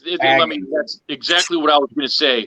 If making money in the paranormal fields means getting on a retarded TV show and becoming the next Zach Bagans, selling your soul, yeah, no way. We're in it for the exact opposite reason than Mr. Right. Baggins. I mean, I'll hand it to the guy. He's driving a nicer car than I am, but you have to go with he's the Gene Simmons of the paranormal. He is. You're right. He marketed it right. Right. So, good, bad, or indifferent. That's the reality of it. I tell you what. So I'm not I'm not expecting the paranormal field to make the PRI millions, but it would be nice to have when we investigate these places, to have them at least pay for our travel expenses, maybe our lodging, stuff like that. Or at least not charge you for the investigation, right? At least that, yeah. Because most people, we pay to play when we investigate these places. Some of these places are $500-600 for a week. Right. And you know what? Some of these shows, when they go in there, they have to pay. No, do they? Yeah. Well, yeah. Josh showed us the check that he got from Paranormal Lockdown. Yeah, Paranormal Lockdown. And then for Sharon from McPike, they paid her $1,500 for those days that they were there. She probably didn't ask, but they offered. So they offered because they know that you have to shut down all production of anything that you're doing at that time. I mean, I know how much the Sally House made off of Ghost Adventures. It is what it is. So. And a lot of them places make the money off the TV. Yeah, they're all That's week. the thing. Where is the money made in the paranormal? I mean, Patience. my good buddy Glidden will tell you this. He's been trying to do these I mean, he tried the paranormal studies, stuff like that. And Dave has a lot more. He's got a lot of fans. He's got a lot of watchers on his YouTube channel, but he'll be the first one to tell you he's not rich. No, he's definitely not. He's definitely not. Yeah, and he does a really good job with his editing and everything together. It's very professional. I was gonna say, if you watch Haunted History, the more recent, when he first started to what it is now. Oh yeah, it's almost, his show is just as professional as anything I've seen on Travel Channel. It is. It's better than most of the ones as far as editing and all that goes. Right. I can't wait with his movies he made. Yep. Yeah, they're I can't real wait to good. see his next endeavor that he was talking about last night on the show. So if you guys didn't see David Glidden last night on my show, go over there and watch that. It's right here on the Bill of Rights Network. It's called The Paranormal Pride, it says David Glidden live on the Paranormal Pride. And he'll talk about all the stuff that he's got going on. He's got another movie that he's working on, as well as another show that he's going to be working on. And you can go back and watch the old haunting histories. I'm on 2 of them. I'm on episode 1. His shows are going on a network somewhere too. Yes, it's all going on POV Horror. Yep. .com. They're going on there, but right now they're on YouTube, and you can see them right there. And David does a good job of everything that he does. He works hard to make sure that it's right. So you guys are lucky that you're involved with David. Yeah, Rick Rose was another one that was really good about his editing and putting everything together. It was really good. I was surprised how good it was. I said, man, you're a professional at this. And Steve Hayes. Well, he was going to school for Steve Hayes is doing a lot of good work too. Yeah, he is good. Do you know Steve Hayes, Scott? Steve Hayes? Yeah. We might have met him at a Paracon here or there, but I don't know him too well. Down at Sugar Creek. Yeah. He did some of the filming for the Deep Darkness. So when I needed a drone operator, he was the first person I thought of. So yeah, so if you're ever looking for a drone operator, I know one. So yeah. Do you know if Steve Park's still coming to the event? Is he still going to speak? Do you know? I'm not sure about that. Because Steve Park is related to Steve Hayes, or not Steve Park. Oh shoot, what is his name? It is Park. Steve Hayes, Rick Park. That's it, Rick Park. He's supposed to be speaking at the event for True Ghost Stories, and I know that Steve Hayes is the co-producer with Rick Park. So hopefully he shows up, because talk about some really good editing and informational paranormal shows, real paranormal. They actually have some shows where nothing happens, just like fishing. Sometimes you don't catch any fish when you go fishing. And I think the truth in the paranormal is really important. That's why I like Ghost Hunters so much, Taps or whatever, because there'd be episodes where nothing would happen, and they'd come right out and say at the end of the show, "Yeah, we got nothing." that was the old Ghost Hunters with Grant and Jason. So not this last rendition, but the rendition before they got cut. Yeah. Grant, when Grant went out on his own with those amateur guys, that got cut, and that should have.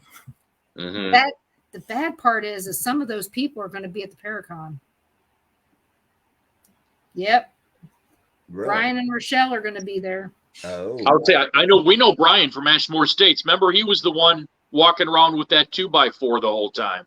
Well, see, I didn't get to go, but me and Brian has irritated me, and I'm not going to get into that because I don't want to go down there to the Joplin Paracon and go, okay, I'm going to be rude to them, because I'm not going to be rude to them. Take the high road, please. That me, I'm going to. Like I said, I have some personal issues with them, and Carl knows what they are. and they deserve everything that I should say that I'm not going to say. Right. So it's not worth it to me to be to be that person. So well, you're a good person for being that way. Well, you know me already. You already know that I'm not going to call something out. Right. So Scott, where can everybody find the PRI? We're on Facebook, and I just wanted to let everybody else know we're currently redesigning our webpage. We're gonna. I know social media is where it's at these days, but we believe the professional webpage would be good, and it's going to have all our profile pics on there and a little bio on all the members, and it will have information on where we're going to be next. And so, how many members are there of PRI? Yeah, I was gonna say, how many are you up to? We're up to about 9. And so you have Dan, Brandy, and you. That's 3. Yep. Mike, Lisa, Peggy. Okay, that's 7. Bart, and our friend Mitch. Okay, I don't know Mitch, so I know everybody in there but Mitch. Mm-hmm. So will Mitch be down at the Paracon? He can't make it, but Lisa's coming and Bart's coming. Okay. Well, I knew Bart was coming because he was in the show last night. Right. Lisa, I can't wait to see. And Peggy's doing tours at the Alexander Major's house, right? Yeah, she's like the what's that word I'm looking for? Not caretaker, but like tour guide. Yeah, she's the main tour guide. Yeah. Yes. Yeah, she's the main tour guide. So if you want a good tour, go there. Peggy will take care of you over at that place. Yeah, that's not too far away. I mean, hell, I drove by it. Yeah. Shoot, a lot. It's right off of State Line Road, I believe. Oh yeah, it is. It's right between Ward Parkway and State Line Road, it's just on north State of Line. just north of Ward Parkway Shopping Center and Chick-fil-A. And crappy Hy-Vee I have to go to. Yep. I used to have to turn there to go to the dentist way back when. So right. And one of the kids that I babysat used to go to a therapist there on Ward Parkway. So, but the PRI is looking to become a little bit more active in the advertisement field. Because webpage. I know Dan isn't too much into self-promotion, but it's been suggested to us by a few people. Heck, even Jason Kupsik had said that. What are you guys doing to try to get your word out? Yeah, you have to promote to get there, and this is one way to do that is with these shows. Radio shows. Yeah. If you guys get us a commercial together, we're willing to we play. We can run it on these shows. Right.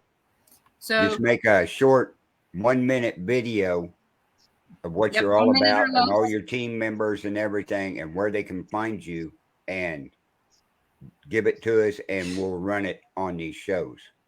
Is that right? You know what, Carl? I'm probably going to take you up on that offer. Yeah, no problem because this show right here is on 3 different networks right now.